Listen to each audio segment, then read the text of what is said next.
నమస్తే, welcome to Telangana View. This is Sahasra. So Deeksha Divas వేడుకలు అయితే ఇక్కడ జరుగుతూ ఉన్నాయి. సో బీఆర్ఎస్ సంబంధించిన నాయకులంతా కూడా ఇందులో పాల్గొనడం జరిగింది. ఈ నేపథ్యంలో మనతో పాటు ఉన్నారు senior leader, BRS senior leader Rajitha Reddy గారు. ప్రజల్లో కాంగ్రెస్ గురించి అంటే మీరు లీడర్గా కాకుండా ఒక నార్మల్ సామాన్యురాలుగా ఉన్న వాళ్ళగా మీరు చెప్పండి, ఎట్లా అనిపిస్తుంది అసలు జనరల్గా? ఇలా కాంగ్రెస్ సంవత్సర పాలన ఎట్లా ఉందంటే అసలు నవ్వాలా ఏడవాలా అర్థం కావట్లేదు. వీళ్ళ పాలన సంవత్సరమైన వాళ్ళకి ఇంకా పాలన మీద పట్టు రాలేదండి. మంత్రిత్వ శాఖలు లేవు, ఇంతవరకు కూడా మంత్రివర్గ విస్తరణ జరగలేదు. ఆయన అన్నిసార్లు ఢిల్లీ పోయేస్తుండో, మరి ఎందుకు పోయేస్తుండో, అధిష్టానాన్ని మెప్పిస్తున్నాడా, బ్యాగులు మోస్తున్నాడా? మరి తెలంగాణ పౌరులుగా క్వశ్చన్ చేయాల్సిన అవసరం మా మీద ఉంది. ప్రతిపక్షంగా మేము అడగాల్సిన, ప్రజల పక్షాన ఉండాల్సిన బాధ్యత మాకుంది. ఇలా తెలంగాణ రాష్ట్రాన్ని 1 yearలో 10 ఏళ్ల విధ్వంసం చేసేలాగా చేసిండు. ఇలా తెలంగాణ ఒక మోడల్ ఉండే అన్ని రాష్ట్రాలకు. ఇలా తెలంగాణ అంటే మిగతా రాష్ట్రాలు కూడా ఒక ఇన్స్పిరేషన్ గా తీసుకునే టైంలో ఇలా తెలంగాణ పేరును ప్రపంచ పటంలో నుంచే తీసేటట్టు చేసిండమ్మా. ఇలా అన్ని వర్గాల ప్రజలు కూడా అఘోరిస్తున్నారు. ఇలా 2 ఏళ్ల పసిపాప నుంచి 80 ఏళ్ల వృద్ధుల వరకు రోడ్డెక్కి ధర్నాలు చేస్తున్నారు. ఇలా పోలీసు యంత్రాంగం కూడా రోడ్లెక్కి ధర్నా చేసిన చరిత్ర చూసినాం. ఎక్కడైనా పోలీస్ వర్సెస్ పోలీస్ ఎన్నడూ చూడలే. ఇలా 1 year పాలనలో అన్ని వర్గాలు, నిరుద్యోగులు, ఇటు నేతన్నలు, అటు ఆటో కార్మికులు, ఇటు మున్సిపాలిటీ వర్కర్లు, అన్ని రకాల ప్రజలు, లాస్ట్కు రైతులను కూడా ఇబ్బంది పెట్టుకుంటే ఆయన పాలన సాగిస్తున్నాడు.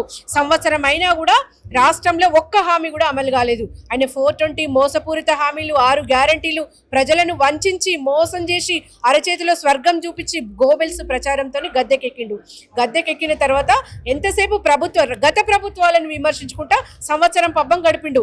ఇప్పటికి కూడా ఆయన ప్రజలకి ఏం చేస్తాడో క్లారిటీ లేదు, ఏం చేయబోతున్నాడో కూడా క్లారిటీ లేదు.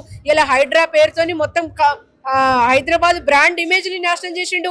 ఇలా వాళ్ళ నోటి దూలతోని ఇలా సినీ ఇండస్ట్రీ కూడా తరలిపోయేటట్టు చేసిండ్రు. ఇలా వాళ్ళ మంత్రులంతా ఇసుక దందాలో పడ్డారు. ఇలా వాళ్ళకు రాష్ట్ర ప్రయోజనాలు ఏం పట్టట్లేదు, సొంత ప్రయోజనాలకే పనిచేసుకుంటున్నారు. కానీ రాష్ట్ర ప్రజల పేద వర్గాల గురించి ఆలోచించే తీరిక ముఖ్యమంత్రి గారికి లేదు. ఇలా లఘుచర్ల ఇన్సిడెంట్ చూసుకుంటే ఇలా పేద గిరిజన అమాయక ప్రజల దగ్గర భూమిని లాక్కోవాలన్న పన్నాగం పండిండు.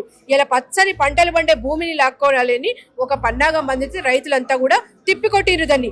బీఆర్ఎస్ పార్టీ నుంచి కూడా మేము రైతులకు అన్యాయం జరుగుతుందని కొట్లాడినాం. ఇలా విజయం సాధించినాం. ఈ టీవీలో ఇందాకనే చూసిన లఘుచర్ల భూసేకరణ చట్టం అనేది వెనక్కి తీసుకుంటున్నా అని ప్రకటించిండు.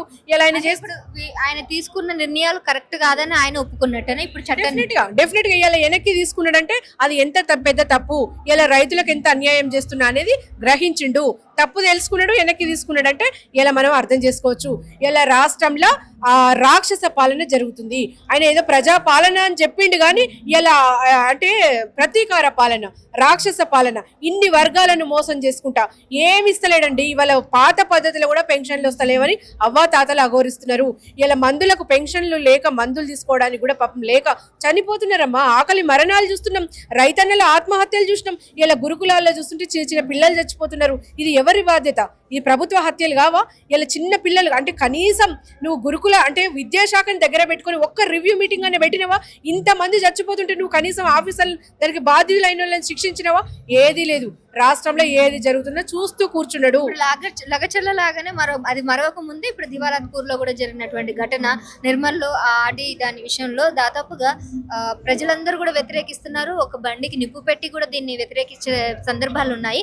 అయినా కూడా ఎటువంటి రియాక్షన్ లేదు ప్రభుత్వం నుంచి. అంటే వాళ్ళు తీసుకున్న నిర్ణయం వాళ్ళు కరెక్ట్ అనుకుంటున్నారా, లేదంటే అట్లీస్ట్ మార్చుకుందామని అనే ధోరణి ఉన్నారంటారా? అయితే ఇక్కడ ఏం కనబడుతుందంటే బైపాస్ మిస్టేక్ లా గద్దెకెక్కిండు. ఎక్కిన తర్వాత ఆయనకి ఏం చేయాలో తెలుస్తలేదు, ఆయనకు ఎటువంటి అవగాహన లేదు. ఇలా ప్రజలు అఘోరిస్తుంటే ఆయన చూసుకుంటూ కూర్చుంటున్నాడు అంటే రాక్షస పాలనే కదా. ఆయనకు ఎటువంటి అంటే ఒక సీఎంగా అన్ని వర్గాల ప్రజలను తన సొంత బిడ్డలుగా భావించుకునే పరిస్థితి లేదు. ఇలా కేసీఆర్ గారు ఉన్నప్పుడు సబ్బండ వర్గాలు సంతోషంగా ఉన్నాయి. అన్ని రకాల అన్నదాతలకు పెద్దపీట వేసినాం. ఇలా రైతు బాగుంటే రాజ్యం బాగుంటుందని రైతులకు ఎన్నో పథకాలు రచించి వ్యూహం చేసి ఇలా రైతు బంధు ఎక్కడదండి? ఎవరు అడిగినరు? కేసీఆర్ గారు రైతుల మీద ప్రేమతో ఇచ్చిండండి. ఈయన ఏమన్నాడు? నేను వచ్చిన తర్వాత రైతు బంధు 15,000 చేస్తా, ఏదో మాయ మాటలు చెప్పిండు, ఏది ఇస్తలేడు. ఇలా ఆఖరికి రైతులు ఎదురు చూసి ఆత్మహత్యలు చేసుకున్నారు. నువ్వు పంటకు బోనస్ ఇస్తాను 500, అది బోగస్ చేసినావు.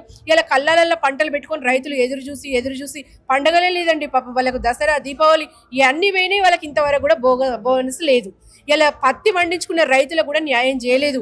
ఇలా CCI కొర్రీలు పెట్టి పత్తి పంటలను ఆపేస్తే కనీసం కొనుమని ముఖ్యమంత్రిగా వాళ్ళకు ఒక లెటర్ రాసిన దాఖలాలు లేవు. ఇటు పండించిన పత్తి అమ్ముడు పోక పత్తి రైతులు కూడా ఆత్మహత్య చేసుకున్న సంఘటనలు చూసినాం. ఇలా ఏ వర్గం కూడా సంతోషంగా లేదు. రాష్ట్రం ఫెయిల్ అయింది. ఇలా కాంగ్రెస్ పార్టీ తెలంగాణలో ఫెయిల్ అయింది అనడానికి అనేక నిదర్శనలు చూపించింది. ఇంకేం లేదండి, వాళ్ళని ప్రజలు తన్నే పరిస్థితుల్లో ఉన్నాయి. ఎలక్షన్స్ వస్తాయి అంటారా? వచ్చే అవకాశం కూడా ఉందేమో అనిపిస్తుంది. ఎందుకంటే వాళ్ళే చేసుకుంటున్నారు, తెలుస్తుంది. ఇలా ప్రజలు తిరగబడుతున్నారంటే అర్థం చేసుకో. ఏ ఒక్క కాంగ్రెస్ నాయకుడు కూడా ప్రజల్లో తిరిగే మొహం లేదు. ఎందుకంటే వాళ్ళే అంటున్నారు, మేము ఇచ్చిన హామీ ఒక్కటి కూడా ముఖ్యమంత్రి నెరవేర్చలేదు కాబట్టి మేము ప్రజలకు పోమని వాళ్ళే అంటున్నారు కదా. ఇలా అన్ని రకాలుగా ఫెయిల్ అయినరు. ఇలా ప్రజల్లో ముఖం చూపించుకునే తెలివి లేదు కాబట్టి డెఫినెట్ గా ప్రజాగ్రహణకు గురయ్యే ఛాన్స్ తొందరలోనే ఉంది. కేటీఆర్ అరెస్ట్ అవుతాడని కూడా అక్కడ నుంచి నాయకులు అంటున్నారు. మరి కేటీఆర్ అరెస్ట్ పై మీరేమనుకుంటున్నారు? అరెస్ట్ అయ్యే అవకాశం ఉందా? అయితే బీఆర్ఎస్ పార్టీలో నికార్స్ అయిన నేత అంటే ఒక బలమైన నాయకుడిని అరెస్ట్ చేస్తే బీఆర్ఎస్ పార్టీని నిర్వీర్యం చేయొచ్చని ఒక కుట్రతో ఆ మాటలు మాట్లాడుతున్నాడు. నిజంగా అరెస్ట్ చేస్తే కూడా ప్రజలు సహించే పరిస్థితుల్లో లేరు. ఇవల్ల ఇలా ఎందుకు అరెస్ట్ చేస్తూ ప్రశ్నించినందుక, మీ అరాచకాలను ఎండగడుతున్నందుక, ఇలా మీ ఫెయిల్ అయిన పాలనను మేము ఎత్తి చూపినందుక, ప్రజల పక్షాన ఉన్నందుకు నువ్వు అరెస్ట్ చేస్తావా? ఏం చేసిండు కేటీఆర్ గారు ఏం చేసిండు? ఇలా నువ్వు పవర్ పర్చేస్ లో అవినీతి జరిగిందన్నావు, నిరూపించలేకపోయినావు. కాళేశ్వర్ కమిషన్ లో అవినీతి జరిగిందన్నావు, నిరూపించలేకపోయినావు. ఇలా ఫార్ములా ఈ దాంట్లో జరిగిందన్నావు, అది నిరూపించలేకపోయినావు. ఫోన్ ట్యాపింగ్ అన్నావు, అది కూడా నిరూపించలేకపోయినావు. నువ్వు ఏది నిరూపించింది ఎట్లా అరెస్ట్ చేస్తావు? ఏ రకంగా అరెస్ట్ చేస్తావు? అంటే నువ్వు అరెస్ట్ చేయాలని డిసైడ్ అయినావు కాబట్టి ఏదో రకంగా చేస్తావు. చేయనివ్వండి, మేము దానికి కూడా రెడీగా ఉన్నాం కదా. మేము ప్రజల పక్షాన కొట్లాడతాము. ఒక్కసారి కాదు 100 సార్లు అరెస్ట్ కావడానికి కూడా మా నేతలు సిద్ధంగా ఉన్నారు. ఎందుకంటే స్వరాష్ట్ర సాధనలో ఎన్నో అవమానాలు, ఎన్నో అరాచకాలను సహించడం, ఎన్నో జైలు జీవితాలను గడిపిర్రు మా నాయకులు. ఇవి కొత్త అండి? మేము భయపడతాం అయ్యల్లా? ఇలా పేద ప్రజల పక్షాన ఉన్నాము. వాళ్ళు అరెస్ట్ చేసినా హింసించినా మేము దేనికి కూడా భయపడాల్సిన పరిస్థితి లేదు. ఇలా మా కార్యకర్తలే భయపడతలేరండి. ఇలా కాంగ్రెస్ ని చూస్తే మా కార్యకర్తలు కూడా భయపడతలేరు. మా నాయకులు ఎక్కడండి? మేము డెఫినెట్ గా ప్రజల పక్షాన ఉన్నాము. ఏం చేస్తారో చేసుకొని మేము సిద్ధంగా ఉన్నాము. రైట్ అండి, థ్యాంక్ యూ. సో ఫైనల్గా ఇంకొక మాట, ఇప్పుడు దివాస్కి సంబంధించి, దీక్ష దివాస్కి సంబంధించి ఇన్నేళ్ళు గడిచింది. దాదాపు 2009 నవంబర్ 29 నుంచి ఉద్యమకారులంతా కూడా పాల్గొని ముఖ్యంగా కేసీఆర్ గారు చేపట్టిన ఆ కార్యక్రమం వల్లనే ఇప్పుడు తెలంగాణ వచ్చింది అని అనిపిస్తుంది కదా. సో ఈ రోజు నాయకులంతా కూడా కలవడం జరుగుతుంది కాబట్టి దీని మీద మీ అభిప్రాయం ఏంటి ఒకసారి చెప్తారా? ఇలా 60 ఏండ్ల కళ సాకారమైన రోజు. ఇలా తెలంగాణ వచ్చుడో కేసీఆర్ సచ్చుడో అనే నినాదంతో బయలుదేరిన వ్యక్తి తెలంగాణ రాష్ట్రం తీసుకొస్తేనే తెలంగాణలో అడుగు పెడతా అని దమ్మున్న ఛాలెంజ్ చేసిన ధీరుడు కేసీఆర్ గారు.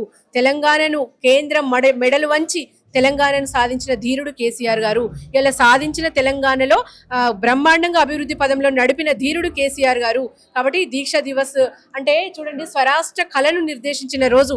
ఇలా పార్టీలకు అతీతంగా తెలంగాణ రాష్ట్ర ప్రజలు పండుగగా చేసుకునే రోజు దీక్షా దివస్. ఇలా కేసీఆర్ గారు లేకుంటే తెలంగాణ లేదు, మన అస్తిత్వం లేదు, మన పండుగలు లేవు.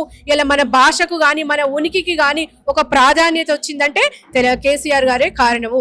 కాబట్టి ఇలా భావి తరాలకు కూడా తెలియాలని చెప్పేసి దీక్షా దివస్ పేరుతోని కేసీఆర్ గారు చేసిన త్యాగాలను, కేసీఆర్ గారు చేసిన అభివృద్ధిని భావి తరాలకు తెలియపరచాలన్న ఉద్దేశంతో దీక్షా దివస్ నిర్వహించడం జరుగుతుంది. Thank you so much.